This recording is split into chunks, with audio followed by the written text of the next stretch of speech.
Hello everybody, welcome back to the channel. Hope you're doing well. Now, I got a few suggestions from people after doing the how to go from Uncollected to Cavalier. So just a point of how do you make that step up as a player from going one type of difficulty to another. I also got requested to do an updated guide to Master to Uncollected and how to make that jump, especially to do things like 100% it, because that's the thing, there's a lot of learning curve when it comes to this particular content. So let's assume that you've just recently got Uncollected and as well maybe further into Uncollected and maybe not really at that point of kind of jumping to Cavalier.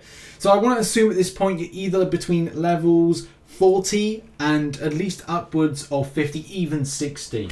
But as I said, maybe the point is that you're not really at a point where you're interested in doing so much of an extensive grind, but want to at least on a monthly basis, grab some decent stuff from doing some of these events. It could be a case that the furthest rank that you have of 5 stars could be rank 3. There's a lot of champions you can focus on in order to make your Uncollected grind better when it comes to rank 3 5 stars, but also you may have 554 stars, and that's better from a point of acquisition because, let's face it, getting 4 stars is a lot more easier now than it is picking up 5 stars. I'm not saying that it is, but it's kind of at your particular level at the moment. It's probably a case of acquisition is better for 4 stars than it will be for 5 stars. So therefore your roster broadens from the coverage of those, and they actually do Uncollected relatively well. Month in, month out, different types of interactions of champions do change, and as well the paths change with the types of nodes that you'll see.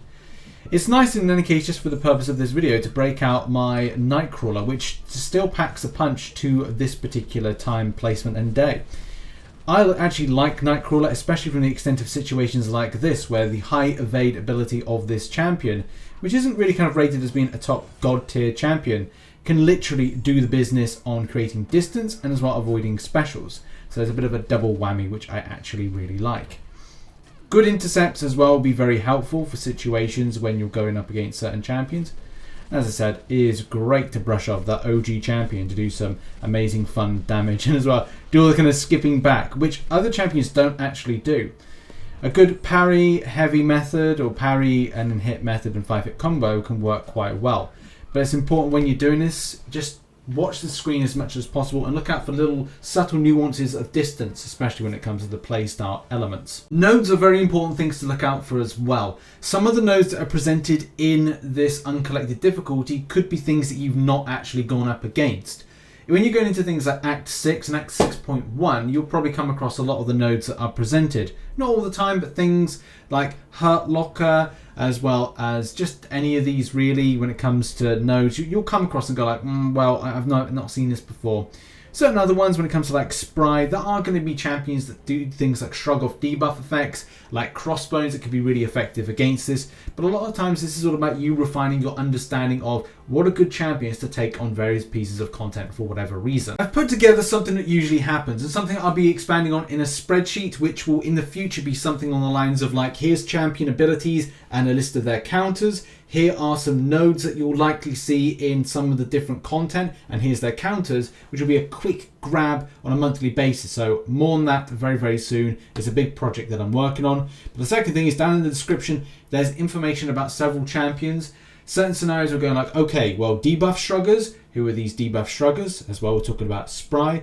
We're talking about champions that deal with things like direct damage. So you've got like Namor, Colossus, various different champions. Inverted control examples of counters. We've got healing suppression. We've got Mystic with kind of takedown, and as well we've got debuff damage champions. So there's a full list of them down in the description down below for you to read, and as well on the Discord where this has been a full write-up. And yeah, there are tons of champions that do tons of different things. As I said, you'll probably come across like so many things from debuff damaging right the way through to slow champions that stop evaders, champions that have so many kind of bits of kit from suppressing things like defensibility, like with Nick Fury and Falcon. The list goes on with taking on the various different champions and content. So it's all about you learning to understand who you're bringing in for whatever reason and for counter. In Cavalier difficulty, things get a little bit more complicated and complex, but that's all about acquisition of champions to the point of taking on paths and other things. So all that information is in the description down below. And to go a little bit further on what I'm creating with this spreadsheet, just if anybody's interested, it will be looking at situations like even this month. If there's a hashtag villain champion, there, then you can use a champion that interacts with that. For example, it has got to be the villain synergy with Blade. You might not have Blade, you might have Blade. You might have Nick Fury that had something to suppress with Disorientate. You might have something with Falcon. You might have this, or you might have that. You might need something like a slow debuff to deal with a node. These are all these things about quick grab understanding and grabbing the champions very, very quickly to deal with the situations as we said. Now, dealing with the bosses, that's a really key thing as well. How do you deal with the bosses? How do you prep for them? And I think the best thing to do, first of all, is that if you're unfamiliar with fighting against new champions, a lot of the time there's going to be two, and there may be some different kinds of nodes and what's in Master, but the best thing I can recommend to players is do Master first before you think about going into Uncollected for the month.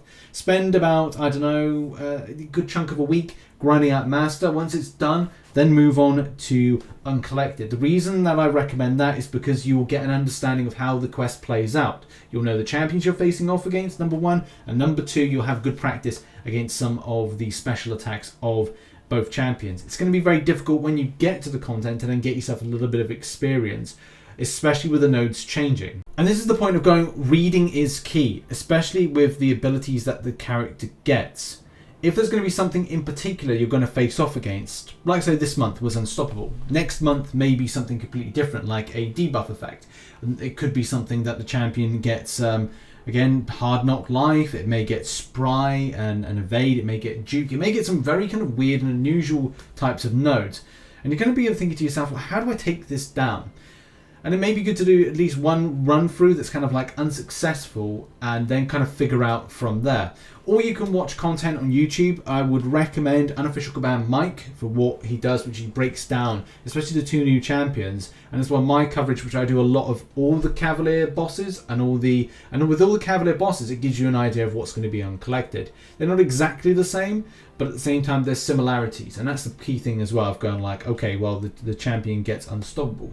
So what's the best thing to do that? Like slow debuff. That can be a good counter to this. Could it be something like having a stagger debuff in order to suppress that, if that's the thing that's annoying? And as well, what's the thing about creating a distance? Should you create distance with the champion when they throw special attacks? Is the special one or special two? Which one is the easiest to evade? Are there projectiles? Are there going to be champions to interact with that? You know, Stark Spidey, for example, great evading. Other champions, great evading as well. But if it's not projectiles, then you have to really think about what is the best solution for this. And as I said, watch content on YouTube and read the nodes completely and figure out which thing about these nodes, if you don't want to watch any YouTube videos, what about these nodes is the most frustrating, and then kind of balance from that. As I said, this little understanding. If it's regenning loads, use a champion that does heal block. If it's a case it's a certain champion that heals but also has evade, then again you've got to like think about what is the best thing there. Is it going to be a champion that has stagger, which suppresses all those buffs coming in? Is it going to be something if it's part of the abilities of evading? And you've got to have to put in champions that do slow debuff but also have the heal block narrative or a synergy to help out. Those are the key fundamentals of thinking about this when taking it on. I think one of the major things, as I said before in the other guide, is all about preparation and acquisition. Acquisition is fundamentally so important for you to have the right champions to deal with the right kind of content, and the rarity as well. Do bear in mind, 5 stars are going to do this a lot more easier than it would be with 4 stars, but at the same time 4 stars can be used. There's Cavalier challenges which inspire those to do the content, but with 4 stars, obviously.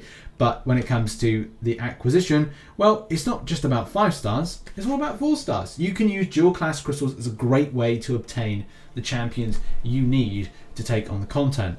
And as well, if you're looking to options of where to spend your glory, if it's a case that you are thinking about joining an alliance that gives better glory thresholds, then that's something to be mentioned.